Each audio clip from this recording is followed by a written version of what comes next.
Yoma, Daf Chaf Gimel Amud Aleph, bonjour à vous tous.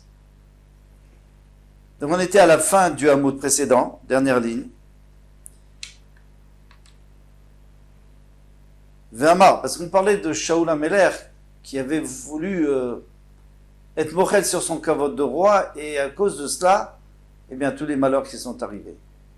Donc ici on apprend qu'un roi n'a pas le droit d'être mochel, n'a pas le droit de pardonner si on lui manque de respect, parce que ce n'est pas son respect, c'est le respect du peuple et c'est le respect d'Hachem, puisque c'est Hachem qui l'a nommé. Alors maintenant, on va voir aussi Talmid Chacham.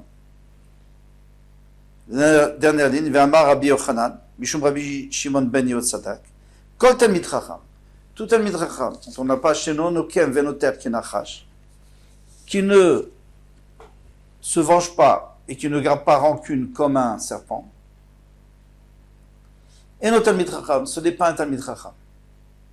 Pourquoi? Parce que s'il était Talmid Chacham, eh bien, il ne pourrait pas, s'il y avait une valeur dans sa Torah, il ne pourrait pas négliger cette Torah, négliger et accepter des affronts contre sa Torah. Maintenant, pourquoi Kenachash, comme un serpent? On sait que le serpent est très rancunier. Mais le serpent, ce qu'il fait, c'est qu'il attaque à la cheville. Tandis que l'être humain, quand il veut tuer le serpent, c'est à la tête. Alors on lui dit, même si la personne s'est moquée de toi, toi le Talmid Chacham, il faut juste le punir au talon. C'est-à-dire, juste pour montrer que c'est la Torah qui a été mise en dérision. Une deuxième explication du Yarod des vaches, très jolie. Il dit de la même manière que le serpent, lui, il n'a aucun profit puisqu'il ne mange pas, juste il mord. Il le fait parce qu'Hachem l'envoie. C'est la faute qui tue, c'est pas le serpent. Et bien de la même manière, le Talmid Chacham, il ne doit pas avoir un plaisir, il ne doit pas le faire pour se venger. Il doit le faire juste pour sauver l'honneur de la Torah. Demande à Gemara, ve'active lotikon velotitor. Il y a une issur de la Torah de se venger ou de garder rancune. Alors ne me dis pas que le Talmid Chacham lui l'exemptait de ce issur. Et on répond à Oub et Maman nous dire-t-il. Ça c'est pour les choses matérielles. C'est-à-dire, comme on va voir tout de suite dans la Braïta, mais pas pour une agression morale. Une agression morale et même physique. C'est pour les choses matérielles, on va voir tout de suite. De Tania. Ezeu Nekima, qu'est-ce qu'on appelle se venger? Vezou Netira, qu'est-ce qu'on appelle garder rancœur ou rancune? Nekima, se venger à Marlo, Achileni Magalcha, prête-moi ta faucille. Amarlo lave, il lui dit non, je veux pas. Les Machar, le lendemain, Amarlo, alors le deuxième, celui à qui on n'a pas voulu prêter, plutôt à celui qui n'a pas voulu prêter. Achileni Kardumcha, prête-moi ta hache. Amarlo, Eni Mashilcha, je te prête pas. Keder Shelo Ishalitani, de la même manière que toi tu m'as pas prêté. Tu m'as pas prêté, moi je te prête pas. Ça s'appelle se venger. Zui Nekima. Donc vous voyez bien, c'est un problème matériel totalement. Et Zui Netira, qu'est-ce qu'on appelle garder rancune? Amarle Achileni Kardumcha, prête-moi ta hache. Amarle, il lui a répondu, il lui a dit, non. Les Machar, le lendemain, Amarle, donc celui qui avait refusé, il vient d'aller, je t'en prie, prête-moi, Achileni, Chaloukra, prête-moi ton habit, ton manteau, par exemple. Amarlo, hélas, tiens, et comme autre, moi je suis pas comme toi. Tani, que toi tu m'as pas prêté, et moi je te prête. Ça, c'est garder rancœur. Zoué Netira. Garder rancune. En tous les cas, d'accord. Mais si quelqu'un, on lui fait un tort, on se moque de lui, on le maudit, c'est sûr qu'il a le droit. Demande à Gemara Vetsara de Goufalo. Et même ça, moi je te dis qu'on n'a pas le droit. Ve'atania pourtant une braïta qui dit Anelavim venamolvim. Ceux qui sont agressés et qui n'agressent pas les autres. Donc déjà, c'est des gens très bien. Maintenant, il y a un deuxième degré. Shomim cherpatam venameshivim. Pas seulement ils n'agressent pas, mais ils répondent même pas. Ils laissent faire. Ils disent pas, ouais, t'exagères, non, ils laissent faire. Troisième degré, aussi, Ma'ava ou Smechim Be'Yisurin. Eux, de toute façon, ils disent merci Hachem. Merci pour cette honte qu'il m'a fait, ça m'enlèverait, ça me ferait une capara sur les fautes. Aleem Akatou, vos mères, à propos d'eux, le Passouk dit, Vo'avav, Ketzet Hashemesh Bigvurato. Et celui qu'Hachem aime, il sera comme le soleil quand il sort dans toute sa force. C'est-à-dire au temps du Mashiach, il va sortir, il sera beaucoup, beaucoup plus fort que maintenant. Donc cette personne-là aussi, elle va être comme ça.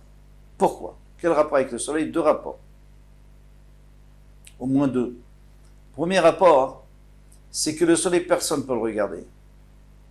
Il est trop puissant, et encore il sera beaucoup plus puissant. Donc cette personne-là, on se moque de lui, on l'agresse, tout ce que vous voulez, il fait rien. Un jour, il sera tellement grand que les gens, ils vont avoir honte de ce qu'ils lui ont fait. Et tout le monde va se respecter et personne ne pourra le regarder en face. Deuxième raison, deuxième rapport, c'est que le soleil, on sait, que le soleil, lorsque Moshe Rabbeinu, lorsque Korach a fait des histoires de Moshe Rabbeinu, le soleil dit, moi je sors pas. Moi je sors pas. Je peux pas sortir sur un monde où on fait honte à Moshe et le Eved Hashem. Hashem lui a dit, c'est bizarre. Quand les gens se prosternent à toi, les goyim, tout ça, ou les idolâtres se prosternent à toi, et alors, c'est honteux pour moi, Hashem, si vous voulez, il me dénigre, toi tu fais rien. Et quand Moshe Rabbeinu, qui est seulement mon serviteur, et là tu agis. Ok. Alors le soleil a dit, c'est vrai, je ne vais plus sortir du tout. Bien sûr que non. Je ne vais plus sortir pour toi. Et alors tous les matins, Hachem est obligé de le frapper, lui envoyer des flèches, comme c'est écrit, au sens figuré, pour qu'il sorte. Alors moi j'aurais pu dire, ok, il va sortir, mais avec une tête d'enterrement, excusez-moi le terme. Non, pas du tout. Il y a écrit, etc. Il est heureux de servir Hachem, même après avoir reçu des coups. La même chose pour la personne qui reçoit des coups. Et elle est heureuse, elle dit, Be'ava, je suis content, Hachem, merci. Eh bien, il sera comme le soleil, qui sort dans toute sa splendeur.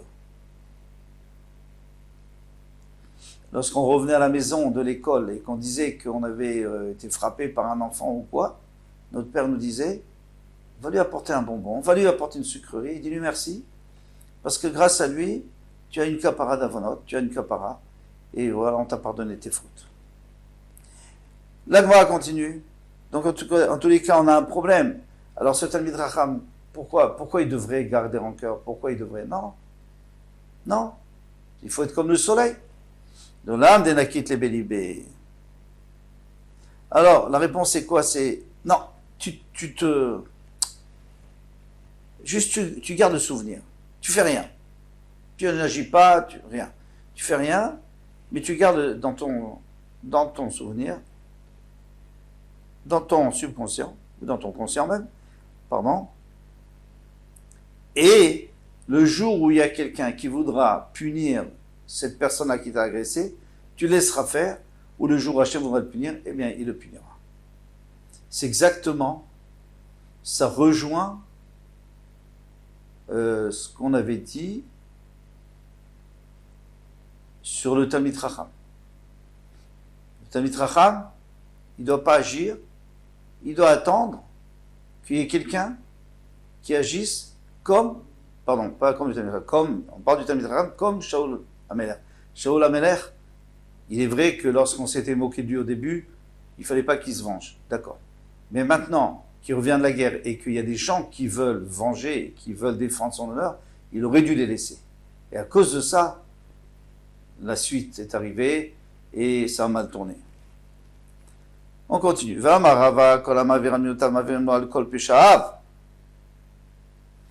y a écrit que celui qui est Maraviramutav, c'est-à-dire celui qui oublie complètement. Tu m'as fait du mal? Non, je ne me souviens pas. Eh bien, on va lui pardonner, parce que lui pardonne aux autres. Mais on va lui pardonner ses fautes. Donc on va répondre Mefaïsole ou Mefaïes. Oui, s'il vient s'excuser, oui, tu dois lui permettre. Tu dois l'excuser. D'accord. De la même manière, quand toi tu vas t'excuser chez Hachem, Hachem va t'excuser. Mais s'il vient même pas s'excuser, il n'y a pas de nécessité, pas du tout, au contraire. Au contraire. Talmid Chacham n'a pas le droit parce qu'il n'a pas le droit de pardonner la faute contre la Torah et contre Hachem. Ah, mais il y avait bien un Amora qui disait tous les soirs, je pardonne tous ceux qui m'ont fait du mal. Et on le dit dans Kriyat Shalema Lamita, Arini Mochel. Alors le Ritva lui répond, il dit oui, mais pardonnez pas les choses qu'on avait fait, qui pouvaient faire un Chilul Hashem. Mais le Rambam il dit un peu dans le même sens, que tout ce qu'il lui avait fait en secret, oui, il pardonnait. Mais ce qu'il avait fait en public à cet Amora, qui était un grand Talmid Chacham, ça il ne pouvait pas pardonner. Il n'avait pas le droit de pardonner. Maïn Motzin. Alors maintenant on revient à celui qui est en tir au sort. Donc Maïn Motzin, qu'est-ce qu'ils font sortir? Tous les Kohanim, ils font sortir Echad Oshtaim, un doigt ou deux. Alors on a dit l'index et le majeur éventuellement. Mais jamais le pouce, pour pas qu'on triche. Maintenant, si on peut faire sortir deux, alors pourquoi on ne pourrait pas sortir un? Amara Frisda, Lokashia, c'est pas une question. Kan Bebari, quelqu'un qui est en bonne santé, il doit sortir un. Kan Bechole, quelqu'un qui est malade, il a des rhumatismes, il ne peut pas sortir un seul, il n'arrive pas, alors il sort deux. Mais jamais le pouce, comme on a dit, parce que si on sort le pouce avec un autre doigt, alors on peut croire que c'est deux personnes, et alors le compte à rebours va se finir plus vite, et il risque, et donc il va tricher. Vatania, pourtant il y a écrit dans une braïta, Benichuta. C'est-à-dire, on a une preuve. Une braïta qui nous dit, Echad Motzin, Shtaim en Motzin, si c'est un doigt on a le droit de sortir, deux on n'a pas le droit, quelqu'un qui est en bonne santé, mais s'il est malade, Afilou Shtaim Motzin, même deux on peut faire sortir. Vayechidim, et les particuliers, ça veut dire ceux qui sont exceptionnels, c'est ceux qui sont malades. Motzim Shtaim peuvent sortir deux. Ven Monim Laim El Echad, on leur compte que un. Donc quand il sort de deux doigts, eh bien le compteur, il fait attention, le responsable fait attention de compter qu'une personne, bien sûr. Ven monim lahem, ven monim laechat, il faut rajouter lahem. Et on compte qu'une, c'est pas vrai, il y a une braïta qui dit qu'on compte deux. Vatania en motzim lo shlish, on fait pas sortir le majeur. Velo goudale, certainement pas le pouce. Naravim à cause des tricheurs. Alors le pouce c'est facile, avec le tout pouce, parce que si on fait comme ça, eh bien on va croire que c'est deux personnes, donc le compte va se finir plus tôt et il pourra se finir sur moi au lieu de finir sur le prochain. Mais maintenant, s'il sort deux doigts, qu'est-ce qui se passe? Non, les Chachamim, ils ont dit, il faut pas. Si tu n'es pas obligé, il faut pas. S'il a fait sortir le majeur, on peut le compter. On peut le compter. Donc c'est parce que lui, il est pauvre, il est malade, donc il sort deux doigts. Le pouce et le majeur. Donc on lui compte. Goudal en moninlo. Mais s'il sort qu'un pouce, on ne lui compte pas. Donc qu'est-ce que j'ai compris? J'ai compris que s'il sort deux, on lui compte deux. Et ça c'est une question, on a dit qu'on compte un. Vélood. Et là chez Lokemina Memoune Bepakia. Et à part ça, celui qui a sorti le pouce, eh bien il reçoit des coups de celui qui est responsable du fouet. Alors on a dit non, tu as mal compris. Maïmoninlo, c'est-à-dire quoi? Qu'on lui compte. Nami Echad, bien sûr, on compte un, on compte pas deux. Maïpakia, qu'est-ce que c'est que ce pakia là, ce fouet? Amarav, madra. C'est un madra. Alors Maï madra, Amarav papa, matraka. Un matraque. Détaillé. Alors nous, notre matraque, elle est en bois ou en métal. Tandis que celle détaillée, celle des Arabes, c'était une lanière, des passés gréchés. C'est pour ça que j'ai dit un fouet, parce que c'est une lanière, et à la fin, on le coupe en plusieurs, et ça fait un fouet. Amar Abaye a dit, avant, qu'est-ce que je disais? Adetan ben bebaï, memouna la pakia. Que ben bebaï, lui, c'était lui le responsable du pakia. Qu'est-ce que c'est le pakia? On vient de dire que c'était le fouet. Moi, je n'ai pas dit comme ça, moi. Rafapa. Avamina, moi je disais, c'est quoi? Amina, ptilata. C'est la ptila. C'est celui qui fait les mèches pour la menorah. Pourquoi? Kedetnan. Parce qu'on a vu une Mishnah qui dit, on prenait les pantalons usés des kohanim, mais hem yanehem, et leur ceinture c'était du lin, tout ça. Hein. ou une marloquette, est-ce que la ceinture c'était du lin et de la laine, mais en tout cas on peut faire mehen, on pourrait faire des mèches avec, en tous les cas avec le pantalon c'est sûr. Mehen ayumafkin, deux ont déchiré des bandes pour faire des mèches. Donc tu vois bien que pakia et mafkin ça vient du même mot.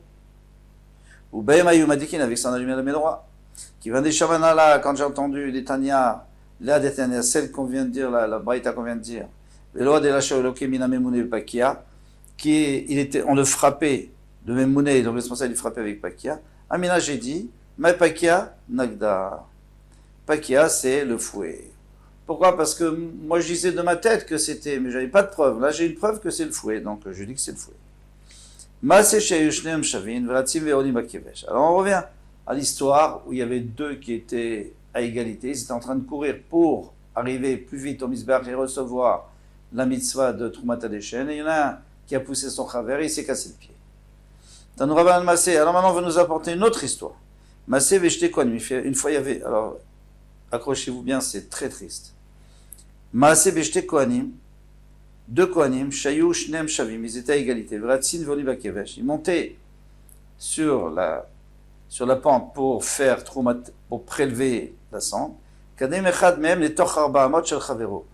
Alors si on traduit ici comme ici, il a devancé dans les 4 amots de son chaver, c'est-à-dire il est rentré dans les 4 amots de son chaver, c'est pas méchant parce que son chaver était toujours en avance. Et c'est pour ça que il faut regarder la Tosefta dans Yerushalmi, là-bas il y a écrit Kadam, Echad Mehem, et Chavero, les Toch Arba Amot Shel Mizbeach. Il a devancé son chaver. Donc il y a Reuven et Shimon qui sont en train de courir. Reuven va plus vite et il dépasse Shimon et il arrive dans les 4 amots, c'est lui qui va recevoir. Et Shimon est très énervé. Natal Sakin a pris un couteau, Vetaka Olobelbo, il est enfoncé dans son cœur, il l'a tué. Incompréhensible. Incompréhensible. D'abord, d'où il avait un couteau? Parce que pour faire la trouma, la trouma, c'est une pelle qu'il faut, c'est pas un couteau. En plus, il va le tuer pour ça. Eh bien, le Netziv, il donne une réponse et on va voir que dans la Gemara, en réalité, on va mieux comprendre la Gemara grâce à cette réponse. C'est sûr que lui, il avait de la haine pour ce Kohen-là. Il s'est dit, lui, s'il me dépasse, je le tue. Déjà comme ça, je ne le supporte pas. Maintenant, s'il me dépasse, je le tue. Il a pris son couteau, il l'a caché, je ne sais pas comment il a fait pour le cacher. Il a pris son couteau, et quand il a vu qu'il l'a dépassé, alors il a tué. Ahmad Rabbi Tzadok al-Malot Ha'ulam, Rabbi Tzadok s'est tenu sur les escaliers du Oulam. Alors l'Oulam ici, c'est pas le Oulam après le Misber, parce qu'il n'avait rien à faire là-bas. Il y avait Ourdous, il a fait plusieurs Oulamot, plusieurs palais à Arabaït. Véamar, il a dit, donc c'était un endroit d'où tout le monde le voyait. Acheinu, Beth Israël, nos frères. Shimou, écoutez bien. Aréu Omer, qu'est-ce qu'il y a écrit dans le passage? Kimatsel, Chalal Ba'adama. Lorsque on trouvera un mort en dehors de 2 villes. Ils sortiront tes équilibres, tes anciens et tes juges. Et qu'est-ce qu'ils font? Ils vont là-bas, ils brisent la nuque de la génisse et ils disent c'est pas nous, on n'est pas responsable. On a tout fait pour le raccompagner, lui donner à manger, etc. Et c'est pas notre faute s'il est mort ici. À nous, Al-Milavi Eglaroufa. Ici, Miapleur, il a dit, mais nous, sur qui on va apporter une Eglaroufa? À l'Aïr, sur Yerushalayim. Mais c'est pas Yerushalayim, sur Beth Amikdash, ça s'est passé. Alors pourquoi Yerushalayim? Parce que malheureusement, depuis Ménaché, le crime, c'était quelque chose de tout à fait léger, c'est quelque chose qui n'était pas, c'était même plus réprimandé. Il écrit que le Sanhédrin est sorti le Sanhédrin, donc le grand tribunal est sorti de l'Ishkat Gazit au Beth Amikdash, et il est allé sur Rabaït pour dire maintenant non, on ne peut plus juger, parce que tous les jours il y avait des meurtres. Et pourquoi? Alors maintenant, c'est vrai que c'est arrivé ici au Beth Amikdash, mais c'est à cause des Israël qui se conduisent mal. Ou à Lazarot, ou peut-être c'est le contraire, peut-être c'est à cause des Kohanim qui enseignent mal, parce que les Kohanim devaient enseigner au Beth Israël. Peut-être qu'ils ne font pas suffisamment de moussa au Beth Israël. Gaou Kolam Bepri. Alors tout le monde s'est mis à pleurer. Pourquoi? Parce qu'ils ont réalisé qu'on était dans une situation où c'était fini, il n'y avait plus rien à faire.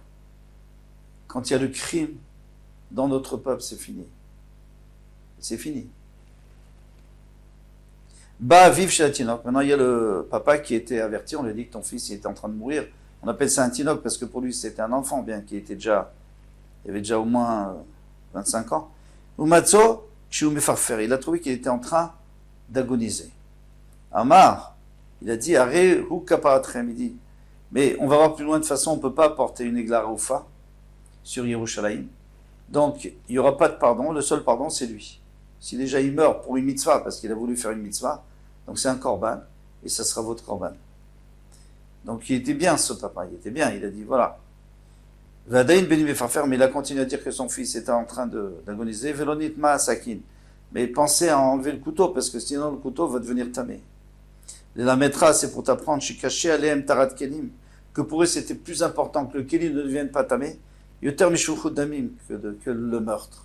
C'est-à-dire le meurtre c'était quelque chose de tous les jours. La touma au Beth Amikdash c'est quelque chose de rare. Alors ça, ils supportaient pas la touma, mais il y a un meurtre, qu'est-ce que vous voulez faire? C'est comme ça. Hashem Yerachem. V'chen Omer, et ainsi il dit, V'gam dam naki shafach Menaché, arbe meod, on a déjà vu ça. Menaché a tué beaucoup de monde. Adashar Mila et Yerushalayim Mipelépé, comme il a rempli Yerushalayim de sang d'un bout à l'autre. Façon de parler. Ah, mais vous allez me dire, d'accord, mais Ménaché, ça fait très longtemps. Ménaché, c'est le premier Beth Amikdash. Ici, on a Yitzhadok, Rav Yitzhadok, c'est la fin du deuxième Beth Amikdash. Alors, quel rapport? Nous disait le Farshim, oui. Ça y est, c'était devenu dans les mœurs que le crime, voilà. Comme à Chicago, dans le temps. Haïma Sekadim. Demande à grand mais. Alors, ici, on a un gros problème. Vous êtes tous posé la question. C'était quoi en premier? Quel maasé? L'histoire qu'il avait poussé et qu'il avait cassé le pied, ou alors c'était le meurtre. Il est des Shurud Damim. Si tu me dis que déjà, c'est le maasé de Shurud Damim avant, qu'il a tué. Ashta Shurud Damim lotakinu païsa. Alors tu vas me dire que pour le meurtre, ils n'ont même pas institué un païs, puisque le païs, ils l'ont institué qu'après le cas où il a cassé le pied, c'était pas si grave que ça. Anishbera Raglo, Tiknu, Takinu, maintenant ils vont instituer un goural, un tirage au sort pour le cas où on casse les pieds. On casse le pied. Et là, Anishbera Raglo Kadim. Donc tu es obligé de dire qu'avant, c'est arrivé d'abord qu'il s'est cassé le pied. Et qu'il y avait un détaquin. Alors, mais si tu me dis ça, alors, avec qu'il y avait un détaquin ou pas ça, alors maintenant ils ont déjà institué un tirage au sort. Arbaamot Mayavit Tayo. Qu'est-ce qu'ils faisaient dans les Arbaamot? Pourquoi ils couraient? Ça y est, il y a un tirage au sort, mais ils couraient pas sur le Misber. Et là, dans l'un des Shurud Damim, comme il était obligé de dire que d'abord il y avait Shurud Damim. Et pour l'instant, ils n'ont pas fait de takana. Ils n'ont pas dit qu'il fallait faire un tirage au sort. Pourquoi? Mais grâce à Vorakra Ben Maou. C'est un cas tout à fait particulier. Ici, c'était une dispute entre eux depuis longtemps. Et il avait un couteau sur lui, comme on a dit d'après le Nessim. Et c'était prémédité. Et il attendait le moment pour se venger de lui. Bon, alors ça va pas arriver tous les jours. On n'a pas besoin de faire un païs pour ça. Atelier des sakana. Quand ils ont vu que il l'a poussé, mais demain, il peut ne pas le pousser et qu'il glisse, et il peut aussi se casser le pied. Takinu Ravan Païs, c'est pour ça qu'ils ont fait un païs. Et on va s'arrêter là. Voilà. Kol Tuva demain, Bezrat Hashem.